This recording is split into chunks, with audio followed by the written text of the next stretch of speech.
बच्चों, आज की वीडियो में मैं डिस्कस करने वाला हूँ एक टॉपिक जिस टॉपिक का नाम है बैलेंसिंग ऑफ इक्वेशन। और ये टॉपिक काफ़ी इंपॉर्टेंट है 10th क्लास के अंदर। आपके केमिस्ट्री में जितने भी चैप्टर होते हैं उसमें जितनी भी इक्वेशन को आप लिखोगे तो सारी के सारी इक्वेशन को बैलेंस करके लिखना पड़ता है। अब बैलेंसिंग करने के एक्चुअल में दो तरीके होते हैं, बट मैं आपको जो मेथड बताऊंगा वो एक्चुअल में शॉर्ट मेथड होगा जिसका नाम होता है ABCD मेथड। तो मैं आपको एग्जांपल से समझाता हूँ। लेट्स से हमारे पास एक एग्जांपल है H2 प्लस में O2 और यहाँ पर फॉर्म हो रहा है H2O यानी कि वाटर। और हमें क्या करना है, हमें इसको बैलेंस करना है ABCD वाले मेथड से।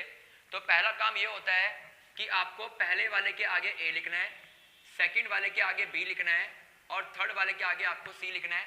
तो ABC लिखने के बाद अब क्या करेंगे, अब आपको ये आइडेंटिफाई करना है कि कौन सा एलिमेंट लेफ्ट में है और कौन सा एलिमेंट राइट में है। तो जो एलिमेंट लेफ्ट में भी होता है और जो एलिमेंट राइट में भी होता है हमें उसी को बैलेंस करना पड़ता है। जैसे कि यहाँ पर हमारे पास हाइड्रोजन है तो आपको पहले यहाँ पे H को बैलेंस करना है एंड उसके बाद यहाँ पे ऑक्सीजन है और इवन यहाँ पर भी ऑक्सीजन है, तो इसका मतलब हमको यहाँ पर O को बैलेंस करना है। ये करने के बाद क्या करना है, अब लेफ्ट में चेक करो कि नीचे आ रहा है 2, आगे आ रहा है A, तो इन दोनों को मल्टीप्लाई करना है। तो 2 को A से मल्टीप्लाई करने पे यहाँ पे 2A आएगा। अब यही चीज आपको राइट में चेक करनी है।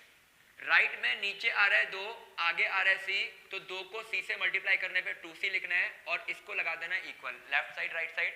अब यही काम ऑक्सीजन पे करना है। नीचे आ रहा है 2, आगे आ रहा है B, तो 2 को B से करने पे 2B आता है। और देन आपको राइट में चेक करना है O के नीचे कुछ भी नहीं है, अगर कुछ भी ना हो तो उसको हमेशा एक एज्यूम करके चलना पड़ता है। तो नीचे 1 है और आगे C है, तो 1 इंटू C को मल्टीप्लाई करने पर C आएगा। अब ये करने के बाद क्या करना है, इसमें से किसी भी नंबर को आपको एक मानना है, चाहे वो A है, चाहे वो B है, चाहे वो C है। तो मैं यहाँ पर जो है A को 1 मान के चल रहा हूँ। तो अगर मैं यहाँ पे A को 1 मान लूंगा तो यहाँ से आपकी C की वैल्यू फाइंड हो जाएगी।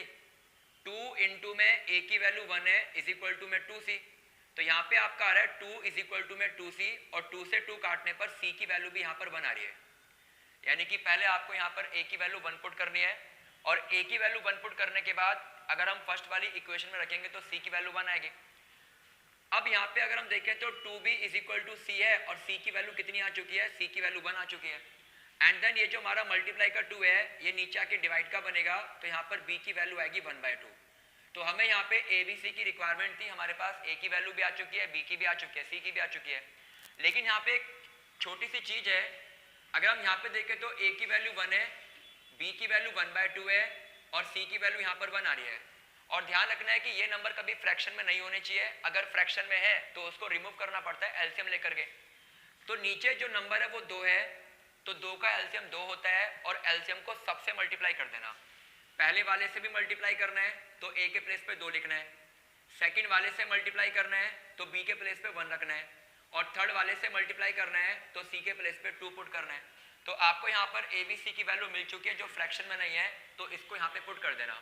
तो A के प्लेस पे आपका 2 आ गया, B के प्लेस पे आपका 1 आ रहा है और 1 को लिखते नहीं है, उसको सेम का सेम छोड़ दीजिए। और C के प्लेस पे आपका 2 आ रहा है तो यहाँ पे C के प्लेस पे 2 पुट करना है, तो ये बन जाएगी आपकी एक बैलेंसिंग इक्वेशन। तो इसी बैलेंसिंग ऑफ इक्वेशन को एक एग्जांपल से और समझते हैं। तो मान लीजिए हमारे पास एक एग्जांपल है PbNO3 का, जिसको हम लेड नाइट्रेट कहते हैं। और लेड नाइट्रेट को अगर हम डिकम्पोज करते हैं तो यहाँ पे 3 चीजें बनती हैं। एक बनता है PbO जिसको लेड ऑक्साइड कहते हैं, एक बनता है नाइट्रोजन डाइऑक्साइड जिसको NO2 कहते हैं, और एक बनता है ऑक्सीजन गैस जिसको O2 कहते हैं। और ये हमको बैलेंस करना है। तो वही काम करना है, सबसे पहले यहाँ पर A लिखना है, उसके बाद यहाँ पर B लिखना है, फिर यहाँ पर C लिखना है और यहाँ पर हमको D लिखना है। फिर मैंने बताया था कि वो एलिमेंट बैलेंस करते हैं जो लेफ्ट और राइट दोनों में होता है। तो पहले आते हैं लेड को लेकर के, बिकॉज लेड लेफ्ट में भी है और लेड जो है वो राइट में भी आ रहा है। तो पहले हमको लेड को बैलेंस करना है। तो कैसे करेंगे, देखिए लेड के नीचे 1 है, क्योंकि कुछ भी ना हो तो उसको 1 एज्यूम करना पड़ता है। लेड के नीचे 1 आ रहा है और आगे यहाँ पर A आ रहा है, तो 1 को A से मल्टीप्लाई करने पर A आएगा। अब राइट में चेक करना है, लेड के नीचे 1 है और सबसे आगे B आ रहा है, तो 1 को B से करने पर B आता है। तो यानी कि लेड की इक्वेशन बन रही है A is equal to B। अब इसके बाद आते हैं नेक्स्ट नंबर पे, जो यहाँ पे नाइट्रोजन है, और उसके बाद हमें बैलेंस करना है ऑक्सीजन को, क्योंकि यहाँ पर भी ऑक्सीजन है और इवन राइट में भी क्या दे रखा है, ऑक्सीजन दे रखा है। कैसे करेंगे, देखिए n जो है वो एक्चुअल में ब्रैकेट में है, तो ब्रैकेट के बाहर का नंबर दोनों से मल्टीप्लाई होने हैं, n से भी मल्टीप्लाई होता है, इवन ये o से भी मल्टीप्लाई होता है। तो अगर हम यहाँ पे 2 को n से करेंगे, सिंपल सा पॉइंट है 2 आएगा, एंड देन आपको 2 को इस आगे वाले से मल्टीप्लाई करना है, तो 2 इंटू a करने पर 2a आएगा। अब यही चीज राइट में करनी है, n के नीचे 1 है और 1 को c से करने पर c आता है, तो यहाँ पे 2a is equal to c आने वाला है। अब इसके बाद आते हैं ऑक्सीजन के ऊपर। तो ऑक्सीजन कैसे करना है, यहाँ पर 2 है और ये 3 है, तो 2 इंटू 3 करने पे 6 आता है, और 6 को आगे वाले से मल्टीप्लाई करेंगे तो यहाँ पे 6a आएगा, और यही चीज हमें राइट में भी करनी है। इसके नीचे 1 है, 1 को b से करने पर b आता है, इसके नीचे 2 है, 2 को c से करने पे 2c आता है, और इसके नीचे 2 है और 2 को d से करने पे 2d आएगा। यानी कि राइट में जितनी बार ऑक्सीजन है सबको हमें ऐड करके दिखाना है। ये करने के बाद क्या करते हैं, किसी एक नंबर को 1 मान लेना, तो लेट्स से मैं यहाँ पे a को 1 मान रहा हूँ, तो अगर हम यहाँ पे a को 1 मान लेते हैं तो a और b दोनों इक्वल है, तो इसका मतलब यह है कि b की वैल्यू भी यहाँ पर 1 आ जाएगी। इसके बाद सेकंड इक्वेशन पे आएंगे, a की वैल्यू हमारे पास 1 है, तो हमारे पास c की वैल्यू 2 आ चुकी है।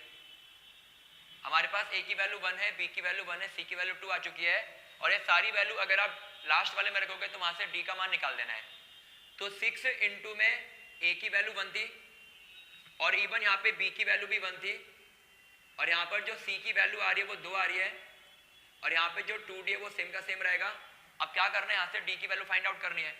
तो 6 इंटू 1 करने पे 6 आता है, यहाँ पे 2 इंटू 2 करने पे 4 आता है, यहाँ पे 1 और 4 को ऐड करने पे 5 आएगा, उसके बाद ये प्लस का 5 माइनस का बन जाएगा, और यहाँ पे जो हमारा 2 मल्टीप्लाई में वो डिवाइड का बनता है, तो यहाँ पर जो d की वैल्यू आ रही है 1/2 आ रही है। इसके बाद मैंने कहा था कि कोई भी नंबर फ्रैक्शन में नहीं होना चाहिए। यहाँ पे एक नंबर है d जो फ्रैक्शन में आ रहा है, तो उसको रिमूव करते हैं। कैसे करेंगे, a की वैल्यू 1 है, b की वैल्यू 1 है, c की वैल्यू 2 आ रही है, और d की वैल्यू 1/2 आ रही है, तो जो नंबर नीचे होता है उसका हम एलसीएम लेके सबसे मल्टीप्लाई कर देते हैं। तो 2 का एलसीएम 2 होता है, तो पहले वाले से भी मल्टीप्लाई करना है, सेकंड वाले से भी मल्टीप्लाई करना है, थर्ड वाले से भी मल्टीप्लाई करना है, और फोर्थ वाले से भी मल्टीप्लाई करना है।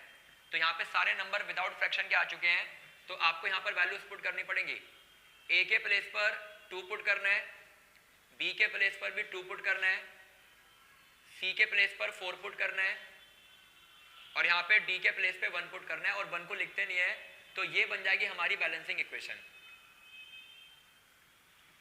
और ये तरीका भले ही लेंथी लग रहा है, बट एक्चुअल में अगर आप प्रैक्टिस करोगे तो इस तरीके के अकॉर्डिंग जल्दी जल्दी क्वेश्चन आप सॉल्व कर सकते हो। तो उम्मीद करता हूँ कि आपको बैलेंसिंग जो है समझ आ चुका है।